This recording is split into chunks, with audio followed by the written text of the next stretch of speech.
Le démon terrifiant Saturne fait enfin son apparition à Egghead, et le combat entre Kizaru et Luffy atteint sa fin de façon folle. L'épisode 1128 de One Piece n'était pas un simple épisode ordinaire. C'est une pièce essentielle pour comprendre comment la guerre évolue dans les événements d'Egghead, car celui qui remportera cette bataille contrôlera les Pacifistas Mark III. Et jusqu'à présent, l'épisode a été incroyable du début à la fin, reflétant des développements extrêmement rapides dans l'équilibre des forces sur le champ de bataille. Il est encore impossible de déterminer qui l'emporte ou qui détient réellement l'avantage pour le moment. L'épisode a commencé avec les ordres d'Atlas, appelant à se ranger de leur côté et à éliminer les soldats de la marine, pour se terminer sur un ordre des plus hautes autorités dans One Piece, qui bouleverse complètement le cours de cette guerre. Jay Garcia Saturne décide enfin d'agir après avoir réalisé que Vegapunk contrôle les indicateurs de la bataille, car celui qui contrôle les Pacifistas sera le vainqueur de ce jeu. C'est une véritable partie d'échecs entre le docteur Vegapunk et les 5 doyens. C'est un beau moment lorsqu'on se concentre sur les petits détails entre la fin et le début de l'épisode. Deux faces d'une même pièce. Et je suis là pour analyser tous les événements importants et flous de l'épisode 1128. Alors ne vous inquiétez pas si vous avez manqué un détail. Il vous suffit de vous abonner à la chaîne et d'activer la cloche pour profiter des analyses One Piece, car vous êtes sur le point de vivre des épisodes légendaires et incroyables dans les semaines à venir. Alors, allons-y. Comme nous le savons tous, Vegapunk est au centre de ces événements, car en l'éliminant, tout se termine. Kizaru cessera de traquer le chapeau de paille dès qu'il aura accompli sa mission. Mais ce génie a tout planifié. Il considère son laboratoire comme un plateau d'échecs où il se déplace comme il le souhaite. Il semble agir de manière chaotique, suivant son désir de protéger Bonnet, mais tout cela a une raison forte que nous découvrirons dans les prochains épisodes. Vegapunk possède des clones qui le rendent complet à tous les niveaux. Et grâce au radar sur l'île, il existe une communication constante entre tous les clones. Mais il existe un clone doté d'un radar qui dépasse la logique scientifique.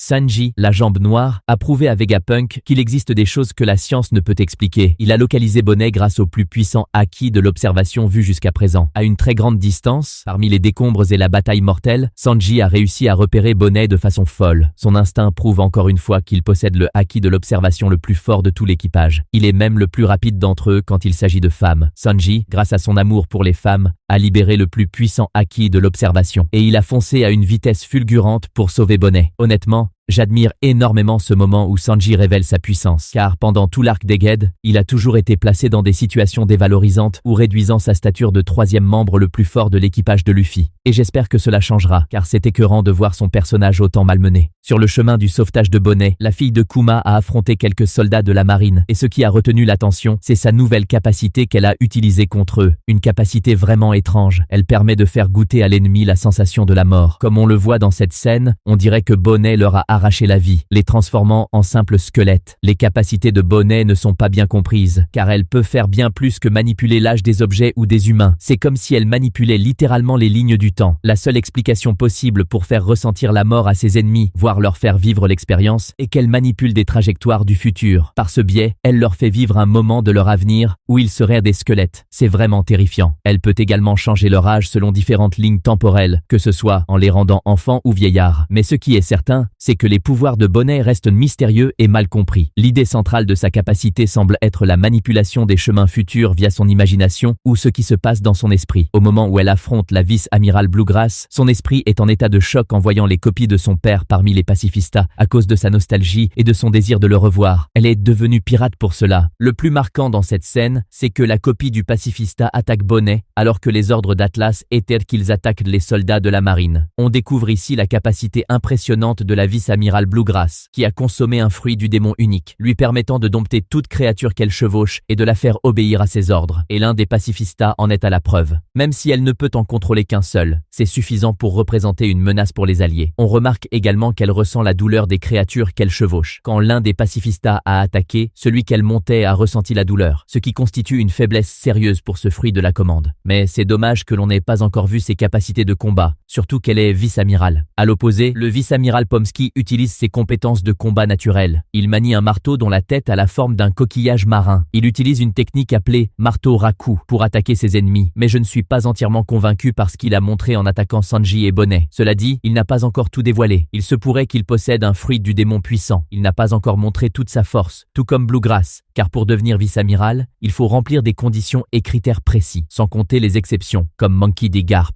Et cela nous ramène au singe jaune, Kizaru, qui a une mission exceptionnelle, éliminer son ancien ami. Même s'il vit un conflit intérieur, il veut finir sa mission rapidement, peu importe le prix, car il ne peut refuser les ordres du gouvernement. Mais il ne s'attendait pas à ce que cette mission soit bien plus difficile que prévu. Avec Luffy sur le terrain, il n'a pas pu l'accomplir rapidement. Ce dernier a révélé que sa mission était l'opposé de celle de Kizaru, le retarder et le faire traîner en combat afin que tous aient une chance de fuir sans perte ni blessure. En d'autres termes, Luffy n'a jamais affronté Kizaru sérieusement. Tous ses mouvements et attaques n'étaient que pour le retarder dans l'exécution de sa mission. Et cela signifie quelque chose d'important. Luffy sait très bien que s'il combat sérieusement, l'île ne s'en sortira pas indemne, ni ses compagnons, ni les clones de Vegapunk. C'est pourquoi il a décidé de temporiser pour éviter toute perte. Mais au-delà des tactiques de combat entre eux, le style comique du combat ajoute une saveur unique à cet événement. J'adore les mouvements de Luffy et sa transformation en Nika. Tout, avec la musique, m'emmène dans un autre monde, fait de pur plaisir sans ennui. Cette transformation possède littéralement des caractéristiques folles et ajoute une touche que l'on ne trouve que dans One Piece. Un mélange de comédie dans des combats et événements haletants. C'est ce qui fait la force d'Oda, l'auteur de cette œuvre grandiose. Je me fiche des goûts des gens, car chacun a son opinion, et les avis ne seront jamais unanimes. Mais pour être honnête, tous les combats de Luffy sont divertissants. Toutefois, le Gear 5 est totalement différent de tout ce qu'on a vu avant, que ce soit en termes de sérieux, de puissance ou de comédie. Et tout cela a une raison. Oda a dit que Luffy a mûri après les 2 années d'entraînement et que sa personnalité commence à changer légèrement. Même les situations comiques du passé se font de plus en plus rares. Pour compenser cela, il a introduit le mode Nika, qui est en réalité le vrai caractère de Luffy depuis toujours. C'est la personnification du garçon joyeux qu'il a toujours été, mais de manière plus développée et plus libre que jamais. Le Gear 5 correspond parfaitement à Luffy. Il le rend plus complet. Il donne même aux batailles une dimension unique, loin des moments trop sérieux qui deviennent parfois ennuyeux s'ils sont trop fréquents. Mais, mes amis, je suis désolé d'avoir autant parlé du Gear 5 et du style de combat. C'est seulement parce que je ne vous ai pas présenté l'analyse du dernier épisode à cause de certaines obligations. Donc, j'ai préféré résumer tout ça ici dans cette analyse. Et à propos, Zoro lui aussi temporise dans son combat contre Luffy. Je sais que beaucoup diront que Luffy est fort et tout ce discours, mais on parle ici de Zoro, qui n'est pas moins puissant que Luffy, surtout qu'il maîtrise les 3 types de haki. Il enveloppe même ses sabres de haki des rois, ce qui rend ses attaques encore plus dévastatrices. Je pense donc que le fait de retarder la fin du combat est juste une décision du scénariste pour faire ressortir un événement ou quelque chose d'autre. Et honnêtement, je ne trouve aucune justification à cette temporisation comparée au combat entre Luffy et Kizaru. Luffy a une vision claire et compréhensible, mais pour Zoro, rien n'explique ce retard. J'espère donc que ce combat se terminera vite pour qu'on arrête de voir l'arrogance de Luffy, qui ne cesse de dire « vous êtes fini » ou qui minimise l'équipage comme s'il affrontait les pirates de Baggy. Ce clown nous ramène au combat loufoque de Luffy. Mais soudain, boum, tout le monde est choqué par une présence terrifiante, une aura très étrange. Même Chopper l'a ressenti à cette distance. Le cauchemar surgit à Egghead. Le démon révèle sa véritable nature devant tous. Jay Garcia. Saturne inverse la dynamique de l'épisode avec des ordres qui changent le cours de la bataille en leur faveur. Après avoir compris que celui qui contrôle les pacifistas gagnera cette guerre, et en remarquant le retard de Kizaru dans l'exécution de sa mission, il décide enfin d'apparaître en public sous sa forme démoniaque. C'est l'entrée la plus terrifiante de toute l'histoire de One Piece. C'est la première fois que l'on assiste à une telle entrée dans cette œuvre. Mais le plus important est qu'il renverse l'équilibre de la bataille en faveur du gouvernement. Il modifie les ordres des pacifistas pour leur assurer l'avantage, car dans la hiérarchie du contrôle de ces robots, les 5 doyens sont l'autorité suprême pour donner les ordres. Chaque commande est réécrite selon la hiérarchie. Ainsi, Sentomaru est au-dessus de tous les soldats de la marine. Puis viennent les clones de Vegapunk, mais le pouvoir absolu reste entre les mains des Gorosei. Leurs décisions annulent toutes les autres lorsqu'ils sont présents. C'est pourquoi, lorsque Vegapunk a modifié les ordres des pacifistas, les soldats de la marine étaient en danger, et la bataille penchait en faveur du vieil homme. On sait que Saturne observe à chaque instant le déroulement de la bataille, et il savait que Kizaru était en retard à cause de la présence de Luffy sur place, ce qui a suffi pour qu'il quitte enfin son trône luxueux et entre sur le champ de bataille. Son entrée était terrifiante. Je suis impressionné par la manière dont cette présence démoniaque a été animée et dessinée. À travers un cercle magique, le monstre Yokai Saturne apparaît d'une manière effrayante. C'est littéralement l'incarnation du Ushi-Oni issu du folklore japonais. Pour ceux qui ne connaissent pas les yokai, ce sont des esprits ou des créatures surnaturelles dans le folklore japonais. Ils incluent des fantômes, des esprits malins, voire même des monstres. On comprend alors pourquoi le concept de yokai est excellent pour bâtir les pouvoirs des Zoans mythiques, surtout pour donner une aura unique à l'ennemi final des héros avec des transformations démoniaques. C'est ainsi que les méchants doivent être. L'Ushi-Oni est l'incarnation du vrai mal, et il ressemble en particulier à un yokai yokai, avec une moitié inférieure de corps d'araignée et une moitié supérieure de taureau. Le mot Oni, dans son nom, indique aussi que ce fruit donne une apparence proche des démons japonais. Et en regardant Saturne, c'est exactement ce qu'il incarne. La partie inférieure de son corps ressemble à une araignée géante, tandis que la partie supérieure évoque un démon ou un Oni. Il a des cornes de taureau recourbées vers l'intérieur. Comme la lignée des Oni dont Kaido fait partie, l'Ushi Oni possède de nombreuses capacités incroyables, mais il est surtout connu pour cracher du poison avant de dévorer ses cibles, car il aime manger les humains. Donc ceux qui ne comprennent pas la transformation de Saturne se trompent, car sa forme reflète sa véritable nature démoniaque et incarne le yokai en lequel il se transforme. Il possède les capacités de l'Ushi Oni araignée qui crache du poison et les utilise comme attaque mortelle contre ses ennemis. Cela me rappelle Magellan, qui devenait violet à cause de ses capacités toxiques. C'est une raison logique pour laquelle Saturne apparaît en violet foncé, une couleur dérangeante pour les spectateurs, mais qui illustre parfaitement les pouvoirs de cette créature. Ou peut-être est-ce un clin d'œil de l'animé aux capacités de ce démon. L'épisode se termine sur le début du flashback de Kuma à travers Bonnet, qui a attaqué Saturne avec peur après avoir vu son visage. Elle commence alors à se rappeler de tout ce qui s'est passé des années auparavant. Ce qui est étrange, c'est que Saturne a reçu le coup de poignard de Bonnet sans esquiver ni réagir. Alors, que nous réserve l'avenir dans les prochains épisodes, les amis? Si vous voulez connaître tous les détails et événements du manga et de l'anime One Piece, ne vous inquiétez pas, vous êtes au bon endroit. Suivez-nous pour découvrir l'avenir de l'histoire. Ciao!